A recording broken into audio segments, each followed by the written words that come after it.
Sarah Kristiani. Di video ini saya akan menjelaskan 7 jenis kasus untuk topik penelitian case study, dan juga saya akan menjelaskan setiap contoh dalam kasus tersebut. Yang pertama ada kasus unik.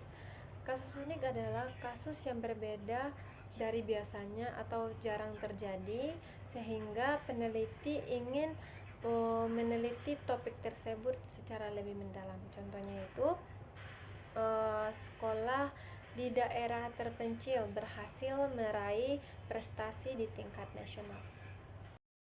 Yang kedua ada kasus langka. Kasus langka adalah kasus yang sangat jarang ditemukan, sehingga peneliti ingin mengetahui penyebab kasus tersebut bisa terjadi ataupun bisa langka. Nah, contoh kasus dalam kasus langka ini misalnya siswa yang berprestasi walaupun belajarnya dengan fasilitas yang sangat terbatas. Ketiga ada kasus kritis. Kenapa dipilih kasus kritis? Karena kasus tersebut sangat penting atau untuk memahami ataupun menguji suatu teori maupun kebijakan. Misalnya di kasus ini penerapan kurikulum merdeka di sekolah yang baru pertama kali menerapkannya. Kasus yang keempat adalah kasus tipikal. Kasus tipikal adalah kasus yang sering terjadi atau mewakili keadaan pada umumnya, sehingga memberikan gambaran tentang suatu kondisi.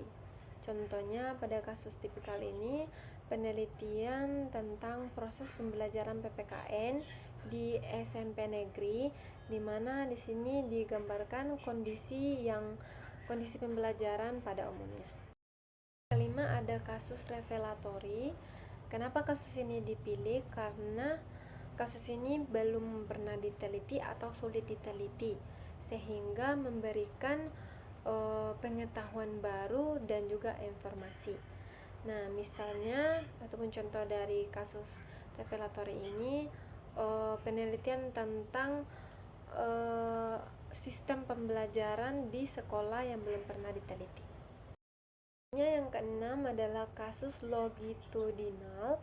Kasus ini digunakan untuk melihat perubahan atau fenomena yang terjadi dalam jangka waktu tertentu. Misalnya penelitian tentang proses perkembangan karakter siswa selama mengikuti program penguatan profil pelajar Pancasila dari kelas 10 sampai kelas 12.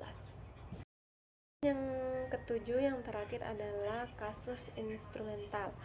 Kasus instrumental, kenapa kasus ini dipilih? Karena digunakan untuk membantu memahami suatu konsep atau teori yang luas, bukan karena kasusnya unik. Misalnya penelitian tentang penerapan pembelajaran berbasis proyek di satu sekolah untuk memahami apakah model tersebut dapat meningkatkan keaktifan siswa.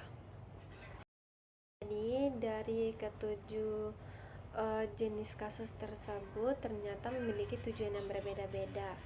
Jadi untuk peneliti harus memilih kasus yang paling sesuai dengan tujuan penelitiannya, agar dari penelitiannya tersebut dapat memberikan pemahaman dan juga pengalaman yang lebih luas dan juga baik. Terima kasih.